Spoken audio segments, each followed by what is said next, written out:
Hello. On the tail end of recording chapter 5 of the life and teachings of the Masters of the Far East, I make this video, which actually I've been wanting to make for for quite a while, and it's about this thing called God. Very controversial, I know. And generally how I start out this conversation in classes with students is I ask who believes in God first, and that's a good sort of indication as to how I can take the conversation, because I never know, and I just go with the flow, my flow. What I started to do back in the summertime was I got the number of people who believed or didn't believe, whatever. And then what I would do was take a piece of paper, like a regular A4, and just write the word God on the paper in big. Put it in a box, so draw a box around it, and then fold the paper in half, and put the paper up on a shelf, and then I would say, or then I do say, so now, who believes in a thing, something outside of themselves that is really powerful, and all hands go up. So that's where I'd like to start with you. Let us just take that word for the time being, regardless of what it means to you and what it means to me, and let's just put it away. And interestingly, as I do see big pictures, I've watched people like Russell Brand versus Sam Harris talk about God and who believes and doesn't believe, and I just hear past it. Everyone's talking about the same thing, the thing, with Jordan Peterson, whatever, the big massive debates going on about this word. But generally, for the most part, everyone believes in something, whether they call it themselves or whatever. I used to do that. I used to say that I'm agnostic, or I'm atheist, or whatever, and I believe in myself. But what is myself? What is that? What are all the things attached to? What are all the things that can't be explained? Like intuition, like synchronicity. What about all of that? So I thought, I just recorded this chapter 5, which again so touched my heart that I couldn't not make this video. And I just want to say to you, whether you're listening or not, and if you haven't heard any of the life and teachings of the Masters of the Far East yet, I invite you to listen. I was raised as a Sikh, or in the Sikh religion, the religion my parents practice, in the Punjabi culture, and grew up meditating, praying, whatever, but it was never to my liking. I didn't understand it, and I pushed it away, as I did all religion. I think at one point I tried to read the Bible. I don't remember how far I got into it, and I wasn't really interested. I had wanted to read the Quran, and never did. I've been interested in other religions, and I got into Buddhism, and but nothing really stuck. And I have this love for Jesus, who I never cared for growing up, and the love for Jesus, who I call my brother, came through this book. The love of God, actually being able to say God, came through this very book, because it's so much more than the dude that sits on a cloud in heaven, or whatever you want to call it.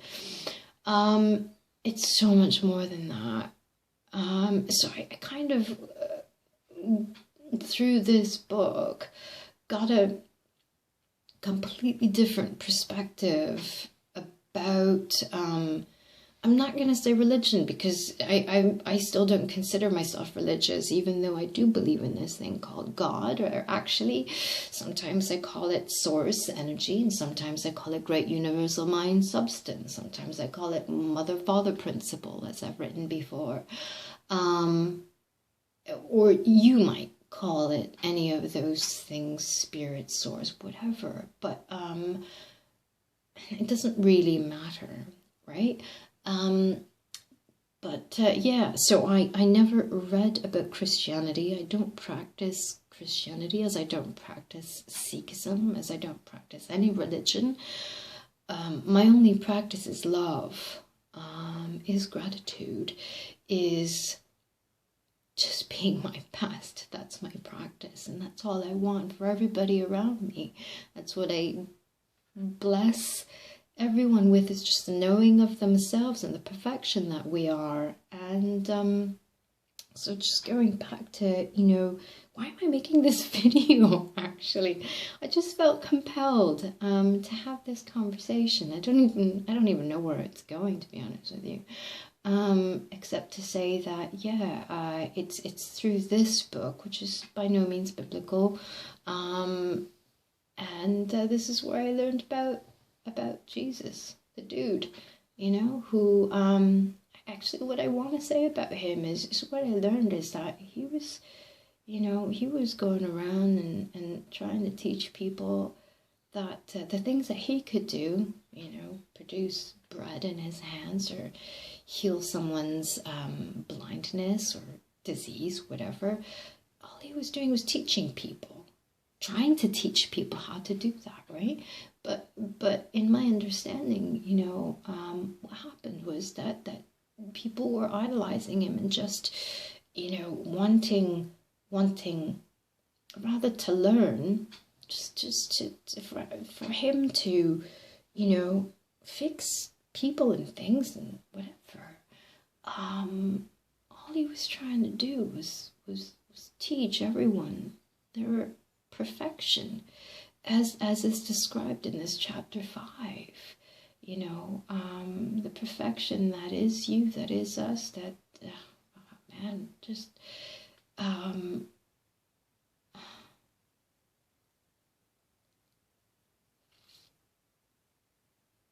there's a young girl, a student of mine from a few months back, who I've been in conversation with, and now not for a while, but she's written to me this morning again,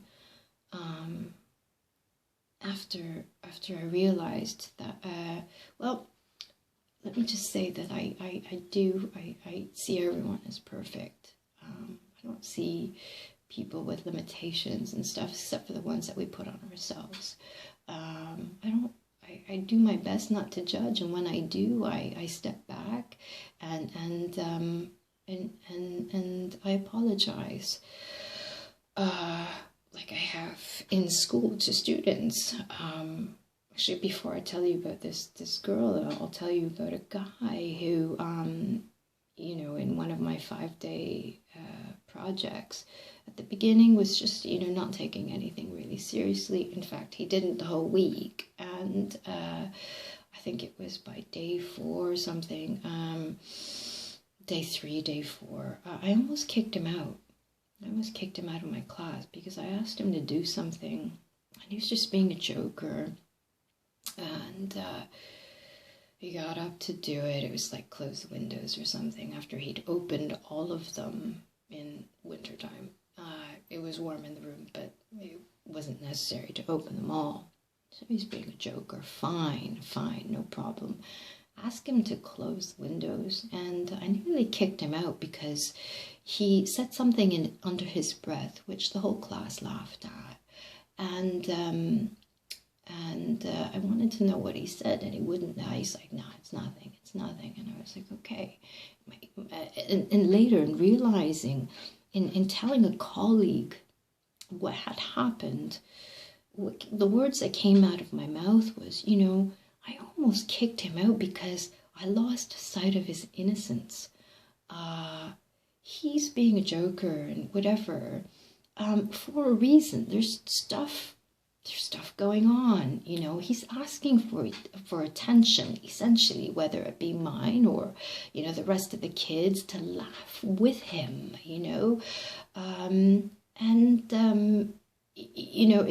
it was really quick that I was to turn around and say, look, man, I don't want to kick you out. I want you to be part of this class. I like you. There's nothing that,